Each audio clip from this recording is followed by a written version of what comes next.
सगळ्यात मोठी बातमी ती म्हणजे 31 मे पर्यंत महाराष्ट्रामध्ये लॉकडाऊन वाढवण्यात आल्याची आत्ताची सगळ्यात महत्त्वाची बातमी।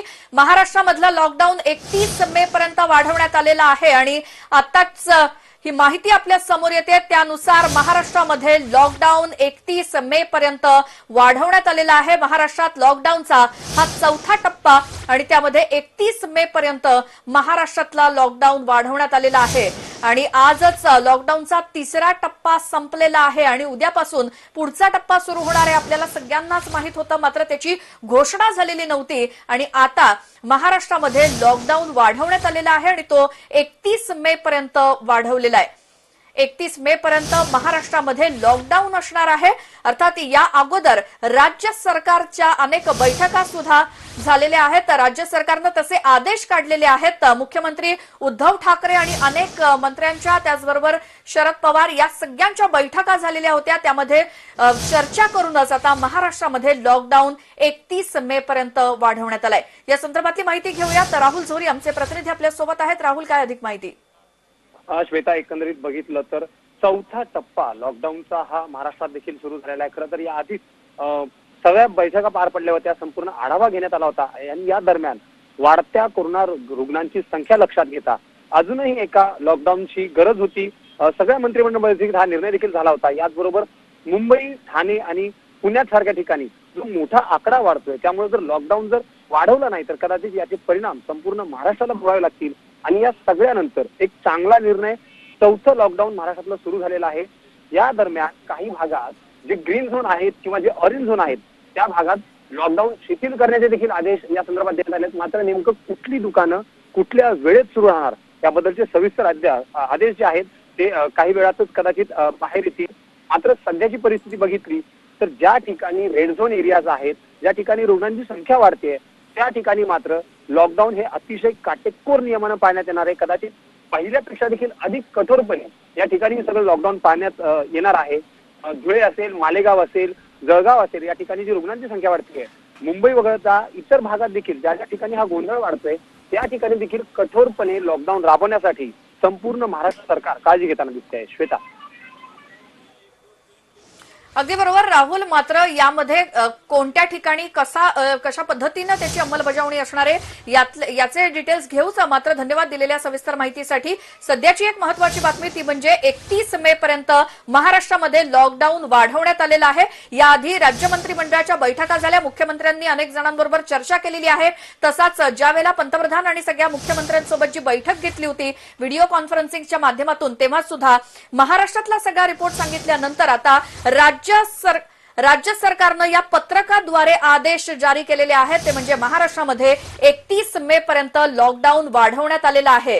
राज्य सरकारनं एक परिपत्रक जारी केलंय आणि त्यावरूनच आता आपल्याला ही माहिती मिळते की 31 मे पर्यंत महाराष्ट्रातला लॉकडाऊन वाढलेला आहे। या संदर्भात अधिक बोलतोय राहुल झोरी आमचे प्रतिनिधी आपल्या सोबत आहेतच। राहुल, मात्र झोन वाईज कुठे कशा पद्धतीने ही अंमलबजावणी असणार आहे किंवा काय स्थिती असणार आहे आपल्याला नंतर कळेलच। मात्र अनेक जिल्हे असे आहेत की ते रेड झोन आहेत आणि तिथे काय सगळं असणार आहे या चौथ्या टप्प्यामध्ये?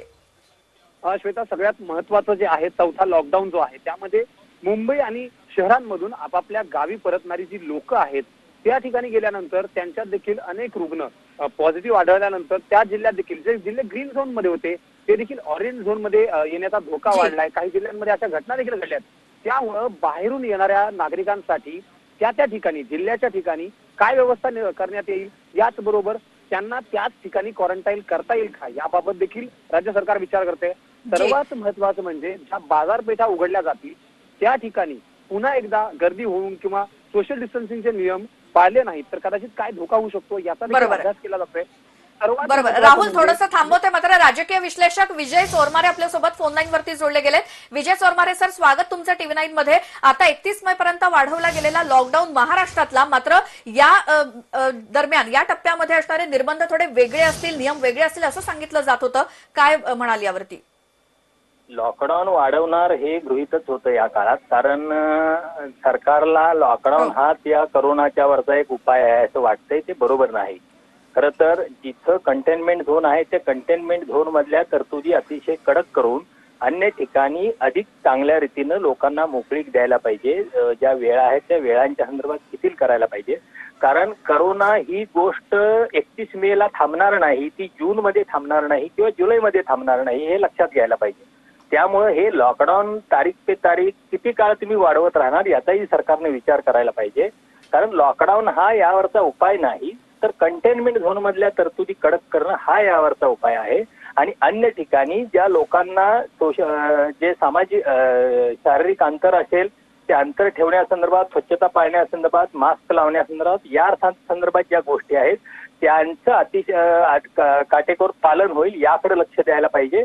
आणि व्यवहार अधिक जास्तीत जास्त कसे सुरळीत होतील या गोष्टीकडे सरकारने लक्ष द्यायला पाहिजे. जे लोक शहरातून अडकले आहेत राज्यातले, त्यांना आपल्या आपल्या गावी जाण्यासाठीच्या सुविधा कशा उपलब्ध करून देता येतील आणि त्यांची तिथं चांगल्या रीतीने व्यवस्था, क्वारंटाईन करणं किंवा वैद्यकीय उपचार, कारण या संदर्भातलं विकेंद्रीकरण झाल्याशिवाय मुंबई आणि पुण्यावरचा ताण कमी येणार नाही. कारण आजची मुंबईची परिस्थिती भीषण आहे. इथले जे बाहेर जाऊ इच्छिणारे लोक आहेत त्यांना जर हलवलं नाही तर आणखी त्यांना अडचणीत टाकण्यासारखं आहे. मला वाटतं अनेक गोष्टींचा विचार करायला पाहिजे. आणि आता 2 महिने झाल्यानंतर सुद्धा सरकार अजून संभ्रमावस्थेतच आहे. ही काही फारशी चांगली गोष्ट आहे असं मला वाटत नाही. बरं, मात्र आरोग्यमंत्री राजेश टोपे म्हणत होते तेव्हा की महाराष्ट्रामध्ये, देशामध्ये एवढा लॉकडाऊन आहे म्हणून जी वाढणारी संख्या होती कोरोनाबाधितांची ती कुठेतरी आटोक्यात आलेली आहे, त्यामुळे तो सकारात्मक परिणाम आहे लॉकडाऊनचा, हेही विसरून चालणार नाही. लॉकडाऊन नसता तर परिस्थिती आणखी गंभीर बनली असती. हे करोनाचे रुग्ण वाढले असते आणि परिस्थिती हाताबाहेर गेली ते हे खरंच आहे. पण लॉकडाऊनमुळे देशभरातल्या लाखो मजुरांची, श्रमिकांची, कष्टकरांची जी अत्यंत वाताहत झाली त्याची जबाबदारी कोण घेणार आहे की नाही?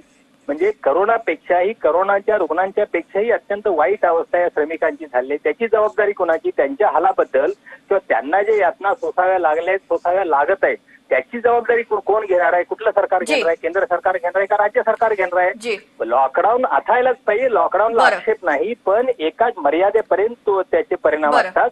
लॉकडाऊन हा कधीतरी उठावा लागणार आहे. लॉकडाऊन हा काळ जे पुढच्या काळात येणारं संकट आहे त्या संकटाच्या तयारीचा काळ असायला पाहिजे. लॉकडाऊन हा काही उपाय नव्हे. बिलकुल. विजय सोरमारे सर, खूप धन्यवाद, तुम्ही TV9 मराठीशी बोललात त्याबद्दल. आता मुंबईच्या महापौर किशोरी पेडणेकर आपल्यासोबत फोन लाईन वरती जोडल्या गेल्यात. किशोरीताई, खूप स्वागत तुमचं TV9 मराठीमध्ये. महाराष्ट्रातला लॉकडाऊन 31 मे पर्यंत, मात्र याचे नियम काही वेगळे असणार आहेत. मुंबई संदर्भात काय असतील? नाही, मुळामध्ये जिथे रेड झोन आहे तिथे बऱ्यापैकी लॉकडाऊन कडकच असणार आहे. आणि लॉकडाऊन हा ज्या पद्धतीने दिल्लीची टीम आली होती आणि त्या टीमने एक भाकीत केलं होतं, त्या मानाने आपण खूप कंट्रोलमध्ये आहोत. त्यामुळे लॉकडाऊन होणं ही काळाची गरज आहे. आणि आता लोकांना त्याच्यावरती कळलेलं आहे की या गोष्टींमुळे आपण कंट्रोल करू शकलोय. त्यामुळे अधिक सावधानी राहणं, सावधानमध्ये ही 31 मे पर्यंत आहे. त्यामुळे लॉकडाऊन असलंच पाहिजे. बरोबर आहे. मात्र आता 31 मे पर्यंतचा लॉकडाऊन, त्याचा काय परिणाम दिसेल? कारण दिवसेंदिवस मुंबईतली वाढती संख्या ती कुठेतरी आटोक्यात येणं खूप गरजेचं आहे. मात्र मुंबईमध्ये रेड झोन आणि त्याचबरोबर कंटेनमेंट झोन किंवा रेड झोनच्या बाहेरचा जो काही भाग असेल तिथे नेमकी कशी काय नियम असतील? नाही, आता सुद्धा आपण काही गोष्टी कडक मध्ये केलेल्याच आहेत. म्हणजे बाहेर येत नाहीयेत लोक, जे काही लागतंय त्यांना त्या झोनमध्ये आपण पोहोचवतो आहोत. त्यामुळे आता काही नवीन नाहीये लोकांना लॉकडाऊन. फक्त लोकांनी याचा अधिक गांभीर्याने अधिक विचार करावा की त्याच्यानंतर येणारी पावसाळी, जेव्हा पाऊस चालू होतं तेव्हाही काही गोष्टी आजार डोकं वर काढतात. त्यामुळे ह्या गोष्टीला आत्ताच कंट्रोल केलं तर जास्त बरं होईल. नाही, ते बरोबर. किशोरीताई, हेच विचारायचं की मागच्या 3 टप्प्यांपेक्षा हा 4था टप्पा वेगळा असणार आहे का? हो, वेगळाच असणार आहे. कारण या ठिकाणी आता जिथे जास्त मोठी लोकसंख्या आहे याची करोनाची वाढलेली रुग्ण, त्या ठिकाणी खूपच कडक धोरण केलं जाईल. कारण तिथली कंट्रोलमध्ये येणं ही काळाची गरज आहे. आणि ते कंट्रोल करण्यासाठी तशा पद्धतीने पोलीस सरकार महानगरपालिका विचार करते. बिलकुल. मात्र आता आपण विजय चोरमारे यांच्याशी बोलत होतो त्यामध्ये लॉकडाऊन हा कायमस्वरूपी पर्याय नाही, कधी ना कधी लॉकडाऊन हा उठवावाच लागेल. मात्र काही दुसरे पर्याय विचारात आहेत का? नाही, आता आपण आर्सेनिक 13 अल्बम 13 हे मेडिसिन म्हणजे आजही कुठल्या जगामध्ये ते मेडिसिन मिळालेलं नाहीये. हे सगळे आयुष मंत्रालयाने दिल्यानंतर आपण ते केलेलं आहे. त्यामुळे याच्यावर काय परिस्थिती होते, कंट्रोलमध्ये येत आहे का, आणि ज्या नियम आहेत लोकांना की गर्दी करू नये, गर्दीत जाऊ नये, मास्क लावलाच पाहिजे, हा तर आपल्याला कंटिन्यू करायचंच आहे. त्यामुळे जिथे जिथे लॉकडाऊन आता केलेलं आहे तिथे अधिक सावधानी म्हणून थोडंसं जास्तच कंट्रोल केलं जाईल, कडक केलं जाईल. बरं. मात्र ज्या काही अत्यावश्यक गरजेच्या वस्तू त्यांच्यामध्ये काही शिथिलता, म्हणजे त्याच्यामध्ये काही नियम की बाबा सगळं जसं आहे आता बंद तसंच बंद राहणार आहे? आवश्यक सेवा आपण चालू केलेल्याच आहेत. काही ठिकाणी जिथे ग्रीन झोन आहे तिथे दुकानांच्या टायमिंगवर पण आपण चालू केलेलं आहे. त्यामुळे जसं आहे तसंच राहील. फक्त जिथे संख्या वाढली आहे रुग्णांची त्या ठिकाणी अधिक सावधानी म्हणून थोडंसं कडक धोरण अवलंब जाऊ शकतं. जी बिलकुल. आणि आता ज्या प्रकारे आता मुंबईमध्ये वानखेडे स्टेडियम त्या ठिकाणी क्वारंटाईन सेंटर आता उभारलं जात आहे, जेणेकरून जर दुर्दैवानं आकडा वाढला तर तिथे या सगळ्या रुग्णांची सोय करता येईल, तर ते कुठपर्यंत आलेलं आहे? अधिक विरोध सुद्धा होतोय त्याला. वानखडे स्टेडियम हे सगळ्यात शेवटचं ऑप्शन आहे. म्हणजे अगदीच वर्स्ट कम वर्स्ट परिस्थिती झाली तर आणि तरच, नाहीतर वानखडे स्टेडियम घेण्याचा कुठेही म्हणजे पत्र जरी दिलेलं असलं तरी तो मानस नाही. फक्त पाहून ठेवलेला आहे. जर अति गरज लागली म्हणजे एकदम शेवटचा निर्णय तो वानखडे असेल. तोपर्यंत वानखडेमध्ये करायचा कुठलाही निर्णय नाही. मात्र जो हॉस्पिटल्स वरती लोड येतोय त्यासाठी मग काय पर्याय? हो, त्यासाठी आपण आता काही मैदानं काही ठिकाणी घेतले आहेत. बऱ्यापैकी आपण मोठ्या प्रमाणात MMRD आणि राज्य सरकार महानगरपालिका करतच आहे. पण अति जर लोड वाढलाच, मला नाही वाटत वाढेल असं, कारण आता महानगरपालिका मुंबईमध्ये राहणारी लोकांना पण कळून चुकलेलं आहे की आपण जर मोठ्या प्रमाणात घराबाहेर निघायला लागलो तर ह्या मोठ्या प्रमाणात हे होऊ शकतं. काही नियम आहेत ते पाळलेच पाहिजे. त्यामुळे मुंबईकर पण या गोष्टीला नीटपणे साथ देतील आणि मग जो ताण वाढतोय तो हळूहळू कमी होईल. बरोबर. एक अगदी शेवटचा प्रश्न, काय आवाहन कराल मुंबईकरांना चौथ्या टप्प्यासाठी? मुंबईकरांना हेच आवाहन करेन, जरी 31 मे हा लॉकडाऊन वाढला असला तरी आपण पॅनिक होऊ नका. कारण हे आपल्या जीवनासाठी, आपलं जीवन सुखकारक व्हावं याच गोष्टीसाठी केलेलं आहे. त्यामुळे पॅनिक होऊन चालणार नाही. कारण आपण सुरक्षित, आपलं कुटुंब सुरक्षित, याचा अर्थ सगळेच सुरक्षित असं जर धरलं तर किमान आपण आणि आपल्या कुटुंबापुरता जरी विचार केला प्रत्येक नागरिकांनी तरी मला वाटतं आपण सुरक्षित राहू शकतो. जी किशोरी पेडणेकर, खूप धन्यवाद. तुम्ही TV9 मराठीशी बोललात त्याबद्दल. मुंबईच्या महापौर आणि महाराष्ट्रामध्ये 31 मे पर्यंत लॉकडाऊन वाढवण्यात आल्यानंतर मुंबईमध्ये नेमकं कसं वातावरण असेल या संदर्भात आपण माहिती घेतली आणि या संदर्भात अधिक बोलणार आहोत. काही राजकीय विश्लेषक आपल्यासोबत फोन लाईनवरती जोडले गेलेत. संदीप प्रधान हे सुद्धा आपल्यासोबत फोन लाईनवरती आहेत. संदीप प्रधानजी, स्वागत तुमचं TV9 मराठीमध्ये. आणि महाराष्ट्रातला चौथ्या टप्प्यातला हा लॉकडाऊन आणि तो असणार आहे 31 मे पर्यंत, काय म्हणाल? हे अपेक्षित असंच होतं की लॉकडाऊनचा पिरियड जो आहे तो वाढणार, हे अपेक्षित होतं आणि त्याप्रमाणेच तो वाढलेला आहे. आता लोक घरामध्ये बसून कंटाळलेली आहेत. अनेक उद्योग आर्थिकदृष्ट्या अडचणीत आल्यामुळे त्यांनाही असं वाटतंय की एकीकडे हे सगळं जनजीवन हळूहळू पूर्वपदावर यावं आणि त्याच वेळी मात्र कोरोनाचे रुग्ण सुद्धा वाढत आहेत. त्यामुळे अशी एक कुठेतरी एक पेच मला असं वाटतं आपल्या सगळ्यांच्या समोर उभा आहे आणि त्या ह्याच्यामध्ये लॉकडाऊन आता वाढवणं ही एक गरज आहे, याबद्दल काही वादच नाही. पण त्याचबरोबर आर्थिक चक्राला सुद्धा कशी गती देता येईल याचा सुद्धा विचार मला असं वाटतं सरकारने करायला हवा आणि सरकार तो निश्चितच करत असणार. त्याच्याबद्दल मला काही माझ्या मनात संदेह नाही. आणि त्यामुळेच मला असं वाटतं जरी लॉकडाऊन वाढत असला तरी हे चक्र जे आहे ते कुठंतरी पुन्हा सुरू झालं पाहिजे. आर्थिक जे सगळं चक्र थांबलेलं आहे ते आता ह्यापुढे अधिक काळ आपण थांबवू शकत नाही.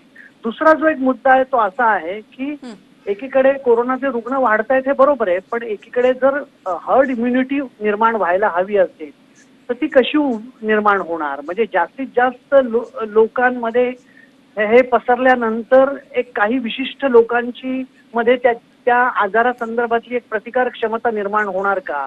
हा सुद्धा एक मुद्दा चर्चेमध्ये आहे. आणि मला असं वाटतं की ह्या सगळ्याचा विचार करता एकीकडे लॉकडाऊनचे नियम पाळले पाहिजेतच मुंबईकरांनी आणि सर्व लोकांनी, पण त्याचबरोबर कुठेतरी व्यवहाराला सुद्धा गती दिली पाहिजे.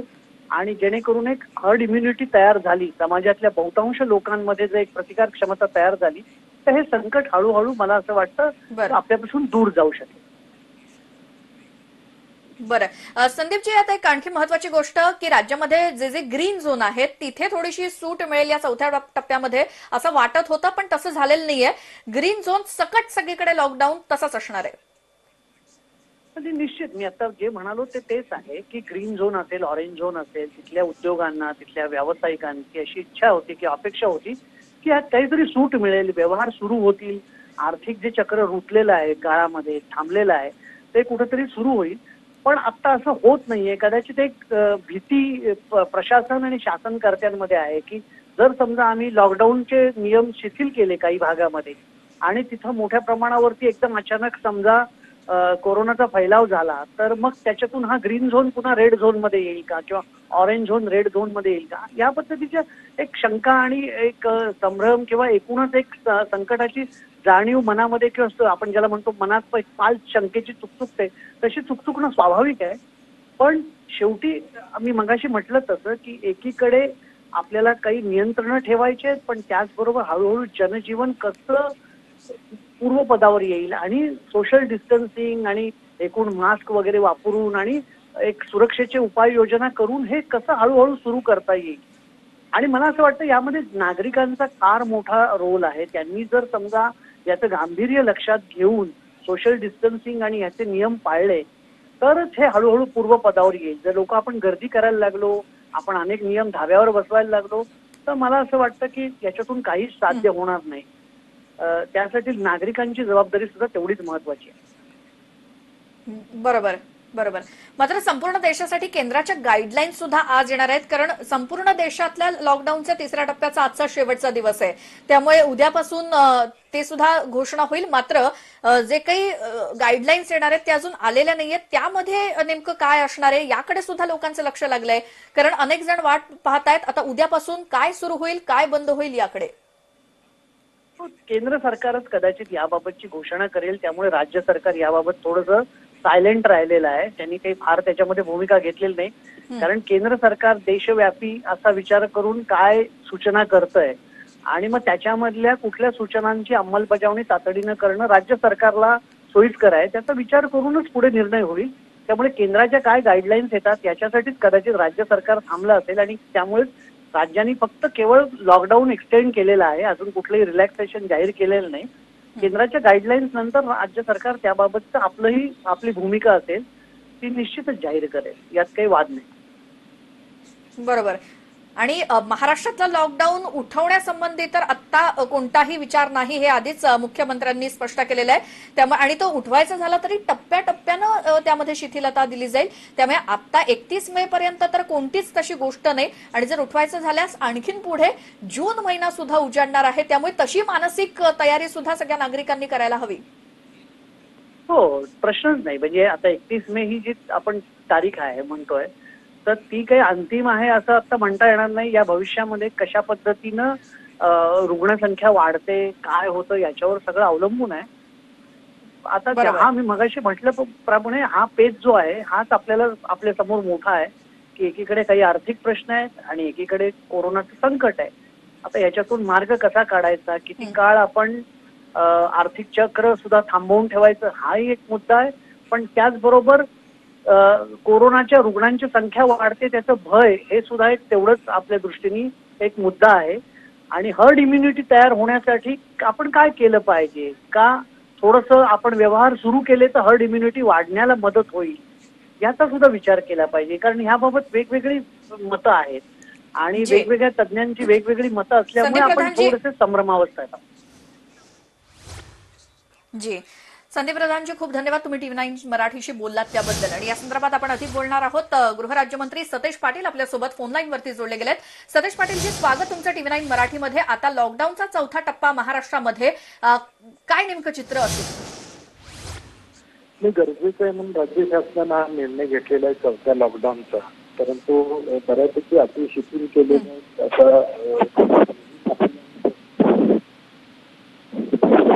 जाहीर केल्या जातील आणि त्या अनुसार सगळ्या जिल्ह्यामध्ये त्याची अंमलबजावणी केली जाईल.